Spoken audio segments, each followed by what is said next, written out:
Howdy, I'm Nick from Fouch Off-Grid. We are here at day 9 at the Permaculture Design course at Wheaton Labs.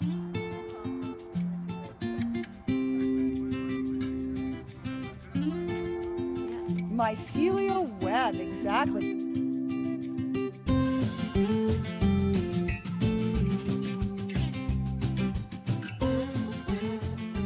So everybody changes, everything changes, systems are dynamic, and they're not as distinct, I think, as we like to think about them. Back again with Helen Atthowe, and she continued educating us in all things soil and plants. But I think we should be thinking more in continuums, and so we're going to do more of that. We talked about a lot of little distinct pieces of soils yesterday. Yesterday, she worked on getting us to understand soil structure, and all of the chemical processes and biological processes that happen in soil that provide plants with what they need.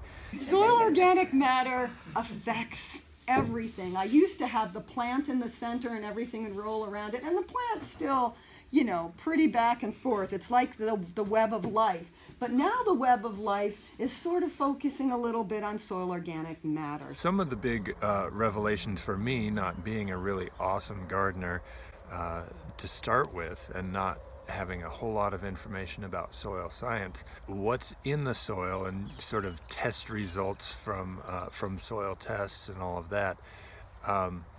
What's in there and the things that you want in there for good plant health is not a static thing. We used to think of distinct, discrete, stable soil organic matter, that we could just make this thing on which everything would be based, and it would be permanent, right? Like a permanent guild. But now we know that soil organic matter is really more of a process itself. An ever-changing process. Good, healthy soils are in a cycle of constantly breaking down and exchanging nutrients within it. It's really a continuum of progressively decomposing organic compounds. And what you want is to be able to feed that cycle or create a beneficial environment for that cycle to happen.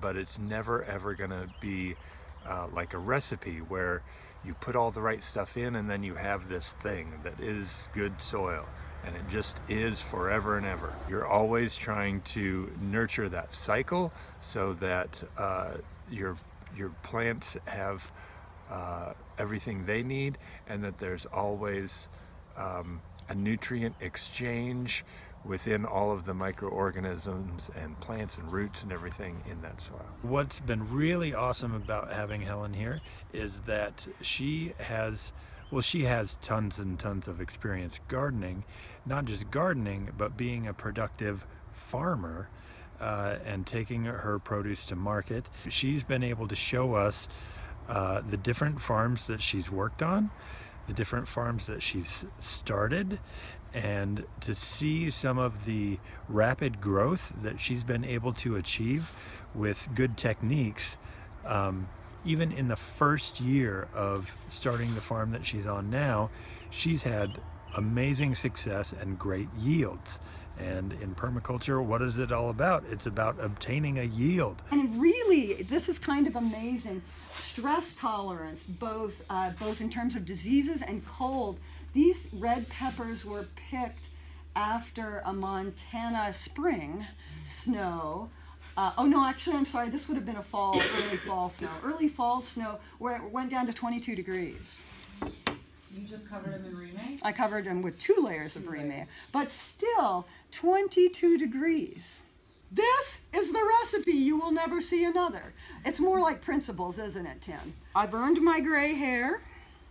I've earned my stoop. This is after 30 plus years of making mistakes.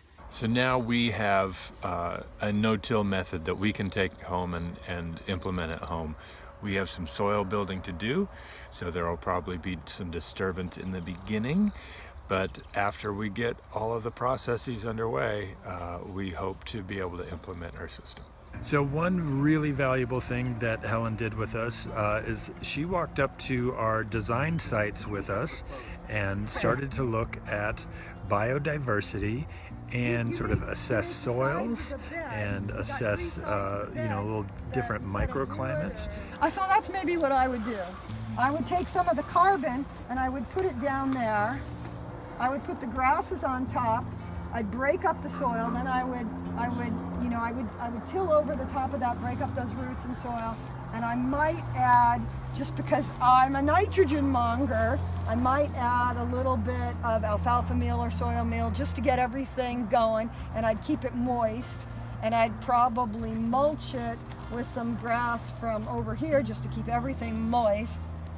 And I'd still not be up to my Pepper Queen standards, but it would produce food. Helen's particular take on permaculture drives her towards obtaining high yield and sort of from a farming standpoint. So she is producing produce for market, but it was still quite valuable for her to go up to our design site and sort of walk us through and help us talk about what could be done on that site to produce food for sustenance.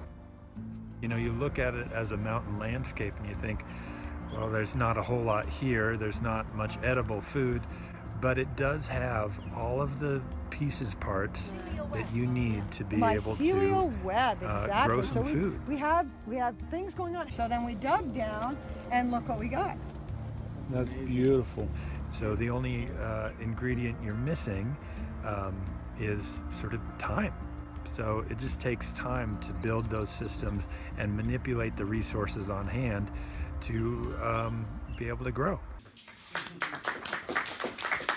So our evening session today on day 9, we had a special guest, Jacqueline and Joseph Freeman. Jacqueline and Joseph have done a lot of work with animals, and Helen before them was a vegan, and so it's interesting to hear her no animal solutions.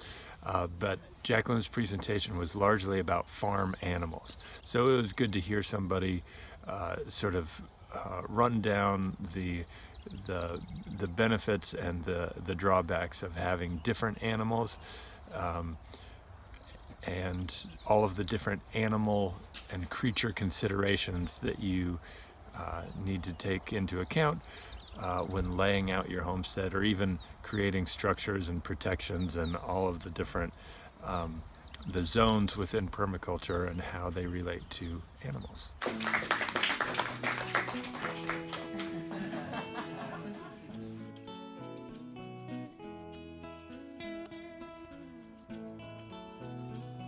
This PDC is an incredible amount of information.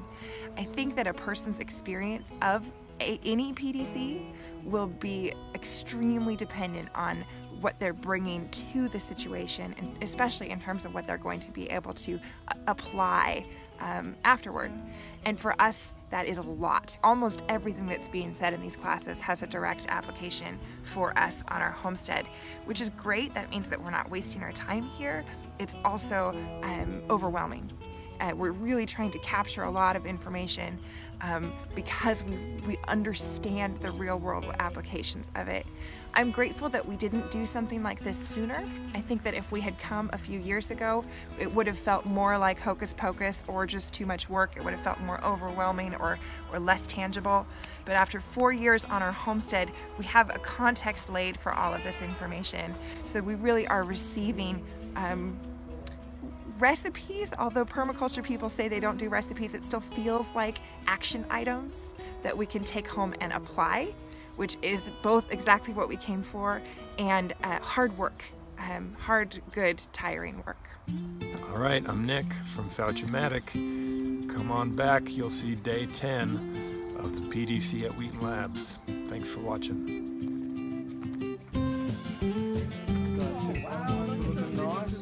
These ones are a little bit.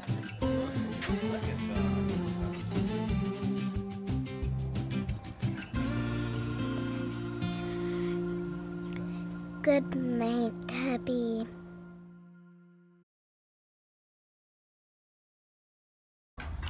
Stuart gave it to me.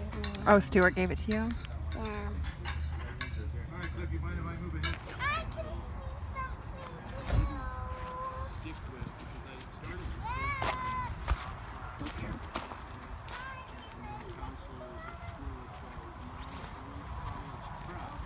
Is that Bluebird? Yep. Okay. I got Bluebird.